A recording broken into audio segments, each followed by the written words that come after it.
Children, discussing some more functions and their graphs. The next one we will discuss is modulus function. We had been using this term very frequently. Today we will learn exactly what is meant by modulus function.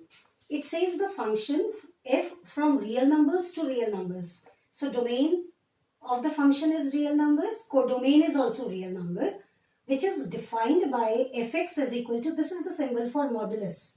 So fx is defined as modulus of x for all x belonging to R. So what is the nature of x? It is a real number, is called a modulus function. We had been constantly saying that modulus of any real number is its positive value. If we are having a negative real number, its modulus will come out to be its positive value. Like for an example, if it is modulus of -5, then it will be equal to 5. So we'll learn why it comes out to be or how it comes out to be positive. So our function fx, we can even use the notation y for it, which is defined as mod of x is actually x for every x greater than equal to 0. And it is minus of x for x less than 0. So go through this very carefully once again. We are saying if x is 0 or it is a real number which is positive, then mod of x should be written as x. That means what? If x will become 0, then mod of x will be 0 only. That means mod of 0 is 0. But if x is a positive number, okay, number greater than 0, then mod of x is x. That means that positive number itself. When we come to the next part, it says mod of x will be minus x if x is a number less than 0. So what is the nature of x here?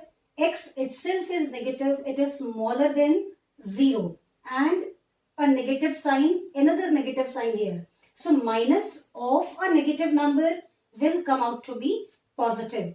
Take some example. Say x is -1. So according to the definition of modulus, modulus of the number will be minus of the number. And what is the number?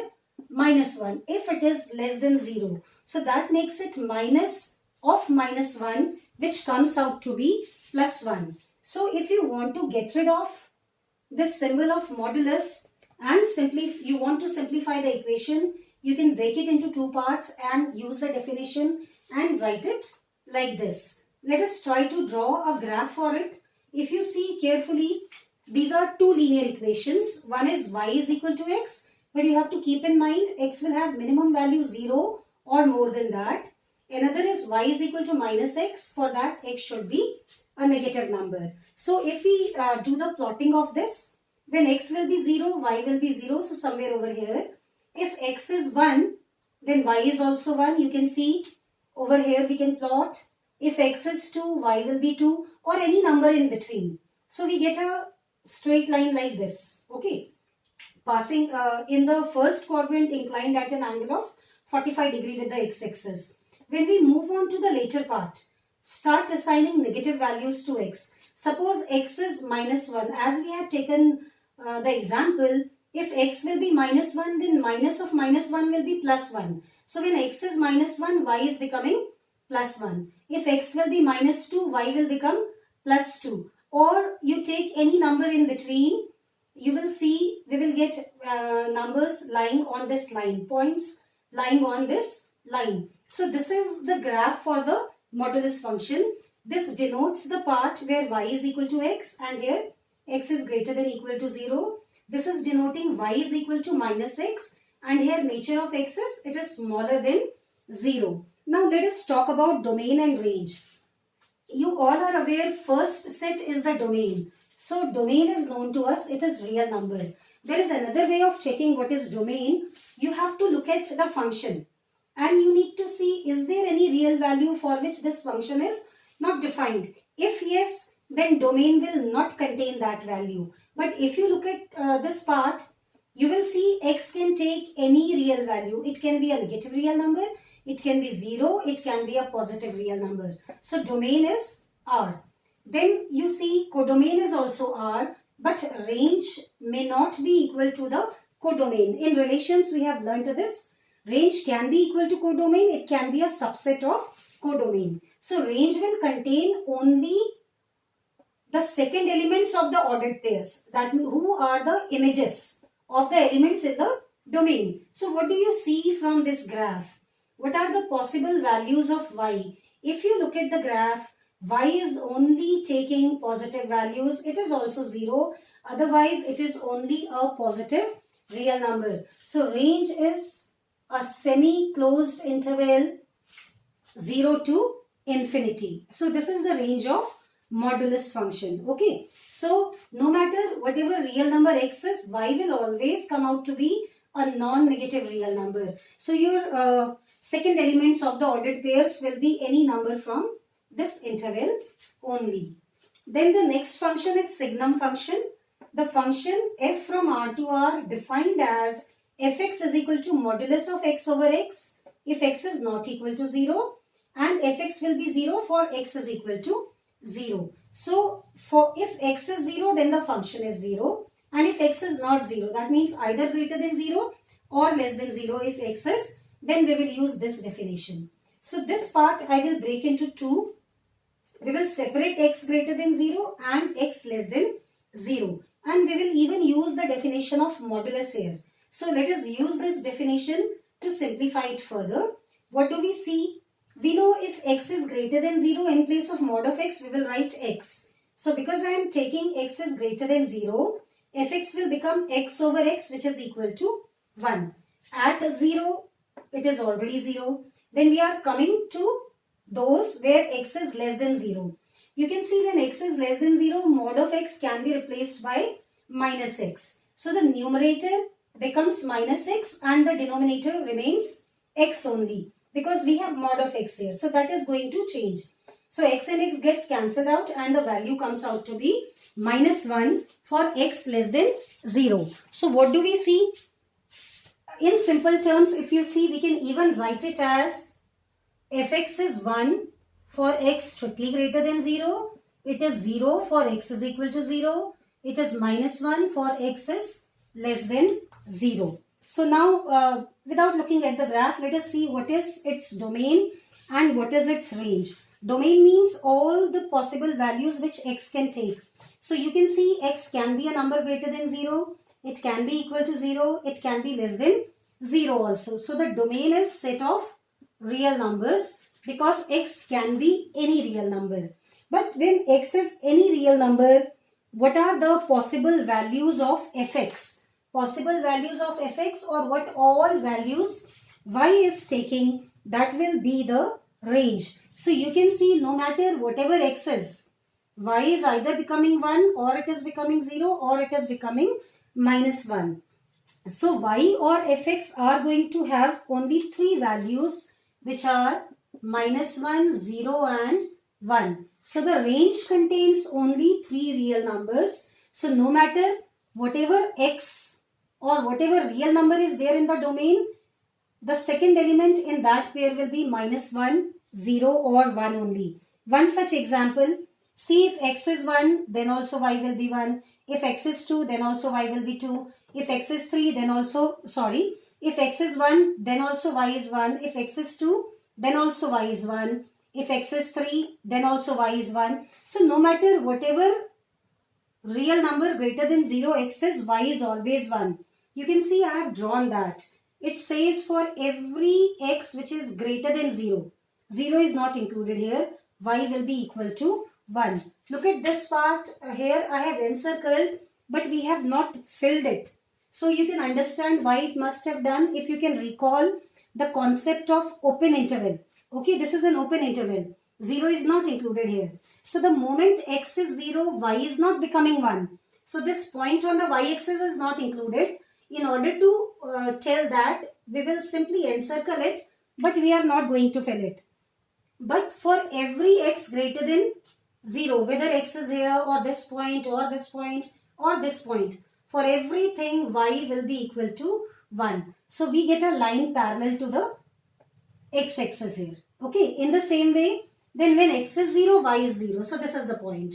But the moment x becomes smaller than 0, y will become minus 1. Again, this minus 1 point on the axis is not included. We will keep it open. But for every value smaller than minus 1, smaller than 0, y is equal to always -1. So you can see this is not a continuous graph. We have to plot this, then we have to lift our hand, and then further. This is how we have to draw. This graph is breaking in between. Okay. So this is the graph for signum function. Then one last one, this is greatest integer function. You need to understand it properly. So listen to the definition. The function f from r to r defined as fx is equal to x with these brackets. Same brackets we used for closed interval. But this is not closed interval. In closed interval we write two endpoints. This is only one real number. So you will come to know quickly it is closed interval or it is greatest integer function. Okay. So a function defined by fx is equal to greatest integer function x, where x belongs to r, assumes the value of the greatest integer less than or equal to x. That means if you are writing greatest integer value of any real number, then what will be that equal to? The definition says it will be the greatest integer which is less than or equal to x. Try to understand it using some examples. Now look at, okay, let us take the last one. Suppose x is 2. If x is 2, then the greatest integer function of 2 will be 2 only. See, what is the definition saying? It will take the value of greatest integer less than itself or equal to itself. So if x is an integer, its greatest integer function will be that only. So if x is 2, its greatest integer function is 2. If x is 1, its greatest integer function is 1. Where this part we will have to consider when it will have a fractional part also. So look at this. If I talk about x which is 1.5, suppose we have to find greatest integer function of 1.5. Then the definition says it will be equal to the greatest integer, biggest integer which is less than it or equal to it. Because it is not an integer, so I have to go for the greatest integer which is less than this. So if you see, if this number is 1, here it is 1 and this is 2, 1.5 will be somewhere over here. So you see, what is the greatest integer less than it? So the largest integer smaller than this is 1. So what you have to do, whatever is the value of x, you see what is the largest integer on its left. So that will be the greatest integer value of x. So see, I have taken some example. If x belongs to this interval, see -2 is included, but -1 is not included. When x will be -2, its greatest integer function will be -2. But if it is any number in between, okay, I'll separately draw here and tell you this is -2, this is -1. So if I take a number -1.5, so what will be its greatest integer function? It will be -2 only, because it is the greatest integer on its left, smaller than it. If I take a number, say -1.9, then also its greatest integer function is -2. If I take a number -1.1, then also the greatest integer on its left is -2. That is why this entire interval is taken together. So all the numbers from -2 to -1, but -1 is not included, their greatest integer function will be -2. Why it will not be -1? Because -1 is an integer. So the moment x becomes -1, its greatest integer value becomes -1. So -1 I have taken in the next interval. So if I plot this, you can see if x is -2, y is also -2. Okay. If x is -1.5, then also y is -2. If the moment it will get closer to -1, okay, we will not be able to define its greatest integer function at this position, because the moment x becomes -1, its greatest integer function becomes -1. And see, we move on to the next interval. Take the values between -1 and 0. If x is -0.5, then also its greatest integer function is -1 till we don't reach close to 0. The moment x will become 0, we will jump to this next interval, which is from 0 to 1. When x will become 0, y will also become 0. When x is 0.5, then also y is 0. The moment x becomes 1, okay, then y will also become 1. So, this part. And we move to the next interval. The moment x is 1, y is 1. It remains 1 till x does not becomes 2.